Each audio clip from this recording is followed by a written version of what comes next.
What's going on, everybody? Jolt here from the Token Minorities, and I am here with NPL Season 7 Week 3 against Togevoir and his Portland Timburrs.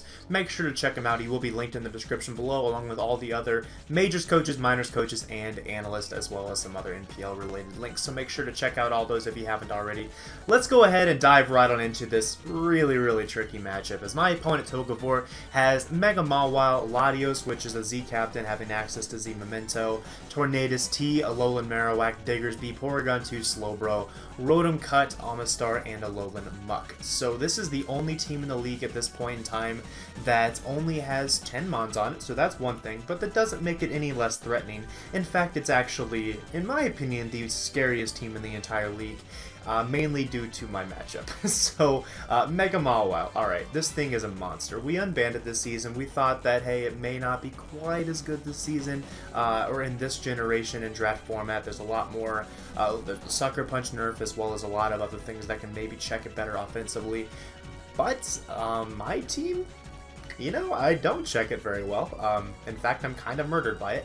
So, especially under Trick Room, but, I mean, that goes without saying, but honestly, even offensively checking, it's kind of a task, a tall order for my team to do. So, Mega Mawile is just a massive threat, very centralizing threat here for this, and I'm going to have to somehow build a team that's not entirely bodied by Mega Mawile, while meanwhile not also getting bodied by Latios, Torn T Momentum, the Alolan Marowak, and a Diggersby, as well as a Rotom Cut. And the Rotom Cut might not seem like that big of a threat on paper, but if you look across my team, my most common switches to Rotom Cut are easily Volt switched on. I can't really switch Swampert into it to deny a Volt switch because of its stab Leaf Storm.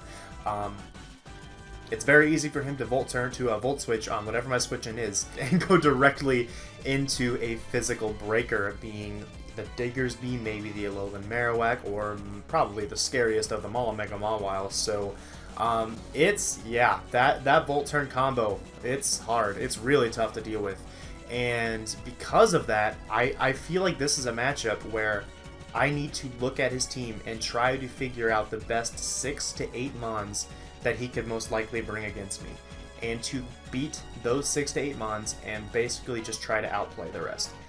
That's not something that I typically would recommend, but in a matchup like this, where I don't want to call it unwinnable, because it's definitely winnable, but it's super tough to build for a matchup like this unless I'm able to basically guess 6 of the 8 or so Mons, or between 6 and 8 of the Mons that he's most likely to bring. That said, making those guesses right now, his most likely brings are the Mega Mawile, Latios, Torn T, Diggersby, Slowbro, Rotom Cut, and Alolan Muck. Those are the most likely Mons to come. That leaves out the Amistar, that leaves out the Alolan Marowak, that leaves out the Rotom Cut, that leaves out the P2.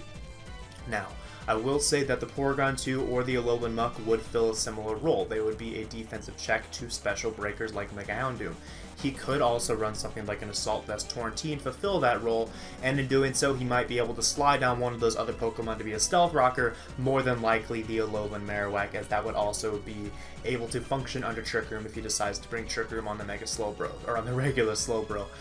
So I guess the Alolan Marowak has a pretty good chance of coming. If he wants to bring it for Stealth Rocks, or if he is not bringing either the Alolan Muck or the Porygon 2. I think he is forced to bring Slowbro to help him check Terrakion. I think he is pretty much forced to bring Mega Mawile as a general check to a lot of my offense. I think he is forced to bring Torn T as his check to Superior, as Superior otherwise can pretty much just run him over. And I do think he probably wants to bring Latios as well. It's not really necessarily an essential Mon in beating my team, but I think that its offensive options really put him in a good spot, especially if he's able to potentially Z-Memento back up one of his threats, or if he just wants to be able to maybe break down things like my Jirachi to give the rest of his team a harder time. As sure, Jirachi's a pretty good response to Latios, but due to this being the Z-move era, it's not a guaranteed check. He can easily run a Z-move for Jirachi, which I fully expect him him to do so. If not Z Memento, I expect to see Z Shadow Ball or Z Earthquake. So I think that he will probably bring the Latios in an attempt to lure the Jirachi. I think he's going to bring the Mega Mawile. I think he has to bring the Torrentee. I think he has to bring the Slowbro. It's just a matter of filling in those other gaps. I think Scarf Diggersby is absolutely amazing against me, and I see no reason for him to not bring a Scarf Diggersby, to be honest, just because it's U-turns on so many things on my team. My best offense being the Mega Houndoom and Terrakion, even the Jirachi to an extent, are all weak to Earthquake, all outsped by Scarf Diggersby. So, yeah, I really do think Scarf Diggersby's coming, and that's just so scary to deal with, honestly. So that basically leaves that one last slot available where he would either want to slide in a defensive check to my Mega Houndoom, or potentially slide in a Stealth Rocker. Amistar, it seems a little unlikely, but I could certainly see that for Toxic Spikes. More likely than not, it would be the Alolan Marowak for Stealth Rock in that case. So that is the team I expect. Rotom Cut, I think, is good against me. I'm not going to say that it's not, but I don't think that it is one of his best mons, and we will see how I actually try to build around that here moving forward. So some of my bigger threats to his team, I think that Terrakion can be an enormous threat to him. If basically the combination of Swords Dance and Quick Attack, as well as even just Dual Stab, puts in a lot of work against this team, especially if I have the Rocky MZ to give me Incontinental Crush to actually OHKO the Slowbro at +2 attack, as I am actually able to run Adamant given the speed tiers here in this matchup. So that could very well be a set that I run. You'll see here whenever I get into my team builder that that's not actually a feasible set, just because of how deathly weak this draft is to Diggersby. I know that Diggersby's just an absolute monster, but man, I do not have anything for Diggersby on this entire draft, so I really have to try to lure it in, which actually forces me to run something else, like a Shokaberry, to help me lure in the Diggersby with the Terrakion, instead of being able to take advantage of the fact that I could OHKO a Slowbro at +2 with Continental Crush. So that definitely sucks. That Diggersby puts a ton of pressure on my building, as well as the Mega Mawile and the potential Trick Room option. I do think that Jirachi can be very effective against this team. It has a lot of key resistances against his key offensive mons, so that's certainly something I can be abusing here. Rotom Wash is a pretty good pivot around his team as well for the most part. It's also a really nice response to the Torn, and I can potentially Thunder Wave an incoming Latios, or simply get momentum on that Latios into something that puts on a lot of offensive pressure. So Rotom certainly could be good overall. Mega Houndoom also looks really nice on paper.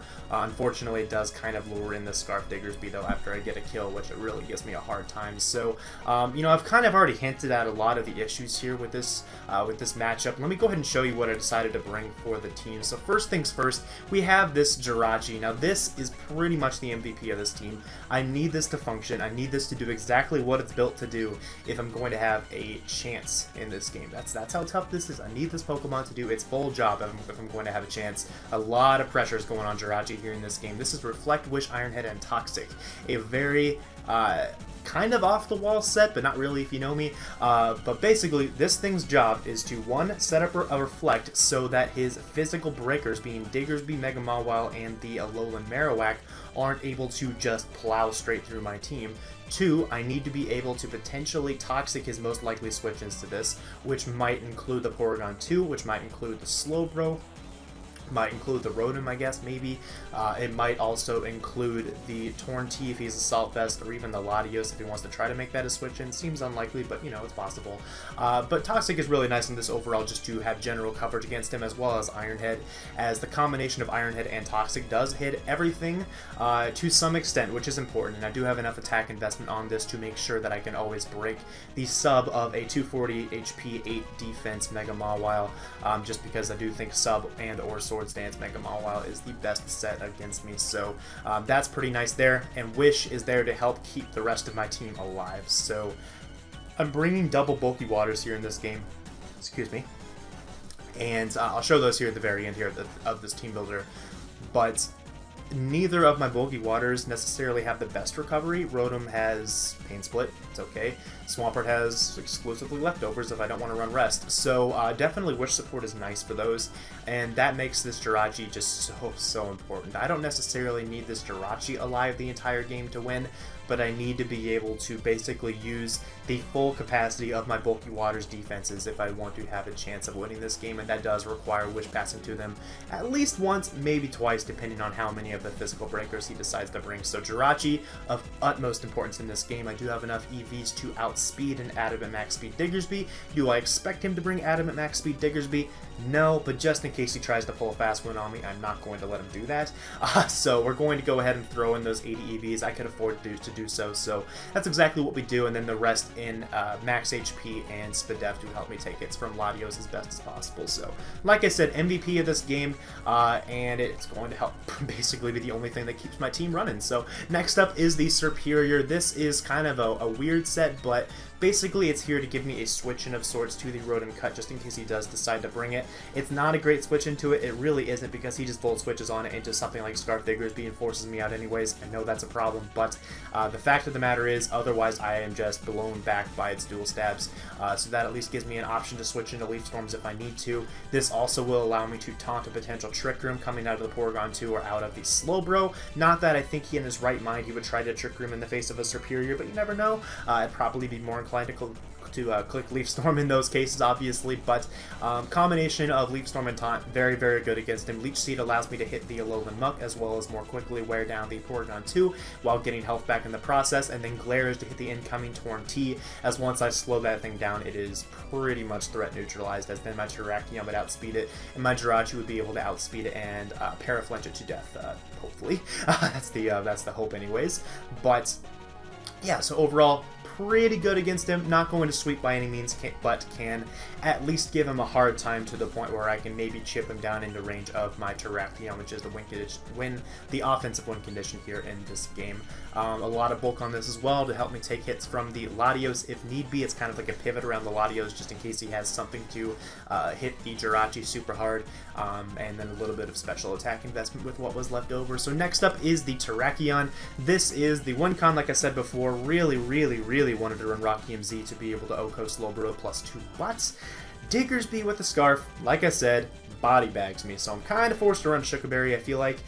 Despite the loss in power from the Continental Crush, this still is a very, very good set against him, especially because I feel like he will scout for the Continental Crush. He is a very smart player, Togevoir is, and I fully expect him to either run something like Protect on the Slowbro or to switch out expecting the Continental Crush. That might allow me to get to +4, and if I have enough chip damage on his faster stuff being the Latios, Torn T, and Scarf Diggersby, then this can most certainly win the game.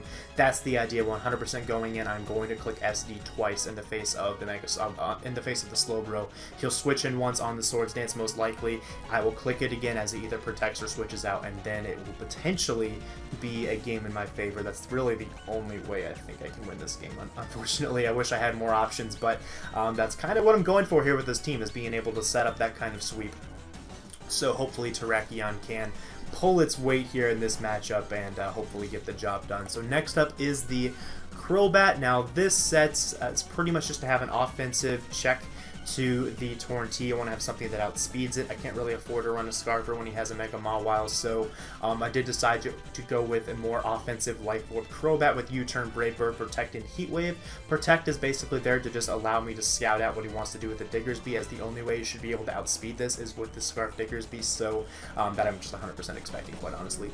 So Protect can help me out on that. I could have run something like Roost, but let's be honest, I'm not going to really have a chance to Roost up against a team as scary and offensive as his. Yeah, kind of forewent that. But I also have the Heat Wave to help me 2-hit KO all forms of Mega Mawile. Best part about this set is I do have Infiltrator, so if he decides to bring a sub Mega Mawile, then I don't care about your sub, you're going to catch a Heat Wave and take 50%. So that's pretty nice there for sure. U-Turn allows me to maybe get momentum on the incoming Slowbro switch in and go hard into my Superior or my Rotom Wash. So this is a set that does a lot of damage against this team. It's able to switch into Torn T pretty much for free, as well as take a variety of hits from the Latios. I can Pain Split on a Draco Meteor literally for free. I can take an Energy Ball from a Latios. I don't know if I can take a Specs Energy Ball, but I definitely can take a Life Orb one with this set, so that's certainly useful. This also is still very fat on the Phys Def side, so I can take hits from his physical attackers, like the Mega Mawile, like the Alola Marowak, like the Diggersby. It can take hits from all of them. Really, this can take a hit from his entire team except Rotom Cut, which is pretty nice. So this certainly could come in handy for that. Overall, though, pretty standard in terms of the moveset. So next up, and finally, is the Swampert. Bringing the Swampert once again, a second Bulky Water being my rocker this time around, with Toxic to hit the Porygon 2 and the Slowbro, and then Earthquake and Ice Punch to pretty much hit his entire team neutrally at worst, but having super effective coverage for, I believe, well over half of his team with this combination, which is pretty nice. And looking through and verifying real quick, there's only 2 Pokemon on his entire team that this is not super effective against, and those are the Slowbro and P2, both of which do not appreciate Toxic. So Swampert is certainly very strong here in this game. Another Bulky Water supported by the Jirachi, trying to, with that combination, weather out the storm, and you know, hope for the best. Maybe I'll find that opportunity to set up with Terrakion. So I hope that explains the team pretty well here. I do have a little bit of speed investment on this just in case. Let's see, I'm trying to remember what the speed was on this Swampert. I think it was just a general speed creep in case he tried to creep me with something. Pretty sure that's what that was. Might have been a min speed. Might have been a Diggersby under Trick Room. No, okay, so it was just in case he brought a speedy Mega Mawile and didn't even bring Trick Room. This would allow me to speed creep his speed creeps. So that was the idea on that. So that's the team here. Very, very tough matchup, but we can see if we can somehow pull this off. So let's go ahead and hop on over to the battle, and we'll show you what went down here. So as you can see, my opponent Togevoir decided to bring the Alolan Marowak, Slowbro, Torntea, Diggersby, Mega Mawile. We expected all those, but there's no Latios on my screen. There's a Rotom Cut. So, yep. Alright, so I didn't really mention this in the team builder, but I think I kind of alluded to it at the very beginning. In order to deal with all of his threats, you have to kind of forget some of them. And I didn't quote-unquote forget to prep for Rotom Cut because I kind of did. But I basically made the decision, and kind of the assumption, that he probably wouldn't bring Rotom Cut. Latios is a little bit better against me offensively, most likely, because I could have easily brought something like Goodra or something like, you know, Serperior to an extent. I could have brought even just the Jirachi. Spadef can switch into Rotom pretty well as well. So theoretically, you might think that an offensive Latios might be a little bit better for him in the Rotom slot, but deep down, I did kind of know that if he brings Rotom, he just clicks Volt Switch because I can't go into my Swampert, and then he gets to go into a physical breaker. So my man Chris, he's good, and you know, maybe I should have given him the credit he deserves there, but you know, he brought the Rotom, and this is a very, very bad match of a team preview now because I don't have that switch into Rotom, regardless of the fact that I brought the Serp to kind of switch into it. It's very easy for him to Volt Switch on that into the Torn, into the Diggersby, and just click U-turn again because there's nothing I can do. So this is looking pretty rough. Very rough here, not going to lie. Double Waters is very good in theory whenever he doesn't bring the Rotom, but because he brought the Rotom, Rutro. So this is going to be definitely very tough, but you know what, we're going to do our best here. Maybe we can outplay, but we're going to have to outplay to win this game because he definitely has the advantage here at team previews. So in terms of the lead matchup, my best lead pretty much 5 out of 6 scenarios is my Rotom Wash. If he leads with his Rotom Cut, then you know what, I lost the lead matchup and it's going to probably be pretty bad early in this game, but Rotom Wash is my best lead against all 5 of his other mons. I don't really want to lead with anything else. I could lead with Crobat maybe, but if he's Scarf Rotom, he can still just Volt Switch on that anyways. So I might as well just try to lead with Rotom, maybe catch him going for a Leaf Storm on turn 1 and get myself that early momentum instead of him. So that's what we're going to do here, and let's just hop right on into this and make sure the sound is off. Sorry for scrolling down, and let's jump into this. So I'm going to lead off with my Rotom, as he leads off with the Rotom-O, of course. So I'm going to switch out into my Serperior, hoping he goes for the Leaf Storm, but nope, he's good. He's going to click the Volt Switch, so now he's probably going to go into his Torn, because I can't really do anything to that at all, as that's exactly what he does. Now I'm going to be forced out again. I believe here I'm going to go into my Rotom, or back into my Crobat, rather, as that's more of, I guess, an offensive pivot around him instead of trying to go straight into the, my Rotom. But here he's going to go into his Mega Mawile, just to Scout for my Heat Wave. Good play on his end. I could have maybe predicted that, but there's a Mega Mawile in my face. I'm not going to predict. So I'm going to click the Heat Wave, revealing that Mega Mawile is not exactly safe against me. So now I can just U-turn on his Slowbro, as it's a pretty free switch into my Jirachi to maybe start getting some things going. Maybe I can drop a Toxic on this Jirachi. Maybe I could fire off a Reflect or a Wish or something just to see what he wants to go for, as I do just fire off the Reflect first, as I did kind of expect him to try to go into his Alolan Marowak here for Stealth Rock. So I'm going to go into my Swampert. He gets up his rocks. I didn't bring removal on my Crobat, so I'm going to go ahead and put up my rocks right now as well, despite the fact that this is a guaranteed free switch into his Rotom. So here it's somewhat of a 50-50 if he's choice locked. Is he going to go for Volt Switch or Leaf Storm? But he gets me there. Once again, he's going to Volt Switch on my obvious switch out into the Serperior, and he's going to go straight into his Torn T. Because the Reflect is up, I do expect him to try to go for a Heat Wave or for a Hurricane on this turn.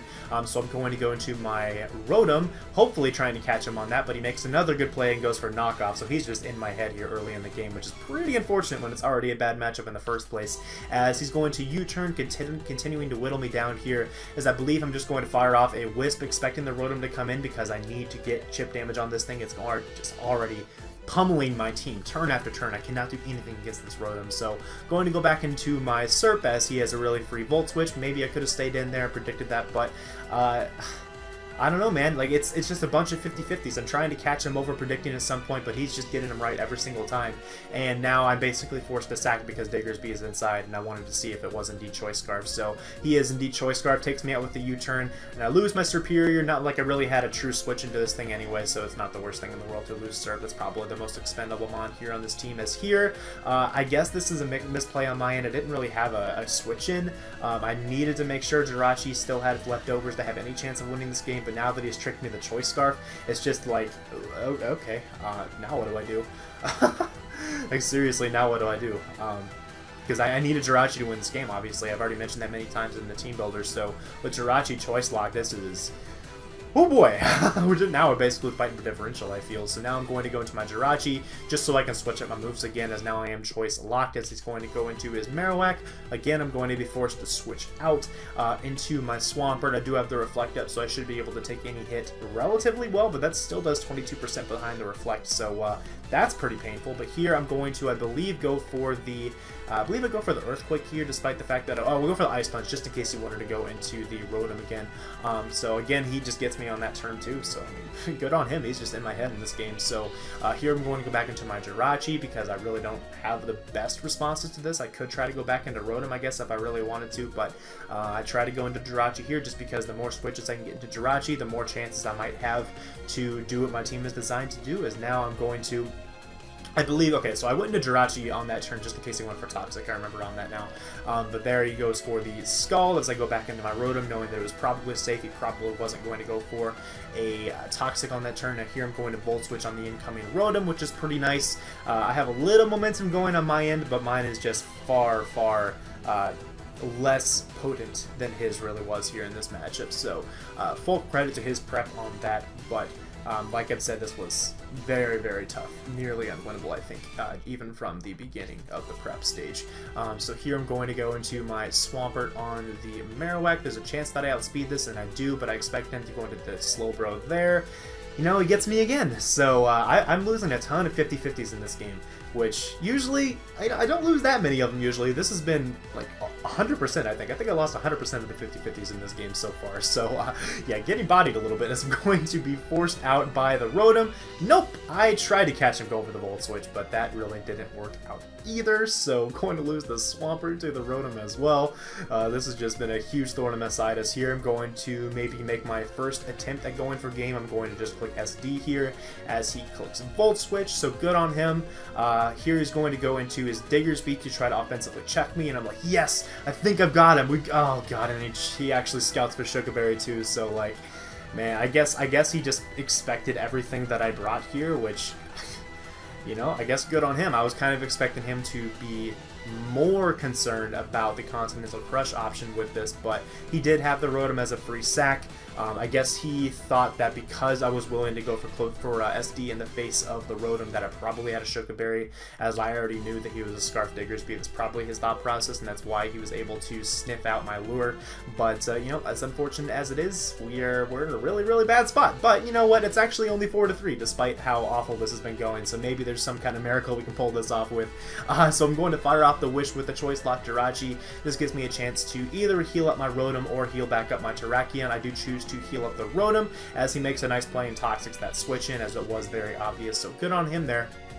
Maybe I could have stayed in and, you know, tried to heal up my Jirachi first and then my Rotom, but that's not really something I can predict necessarily, or at least it would have been very ballsy to do so, as it could have easily just switched back into his Diggersby, and then I would literally lose the game, so, so there's that. But here, I believe I go for the Hydro first. I go for a Willow. Okay, I go for a Willow, then I go for a Volt Switch to get a little ahead of myself, as now I'm going to be able to chip the Slowbro down into potentially range of the Terrakion Stone Edge, which could be pretty nice, as he does just fire off the Scald on my incoming Jirachi.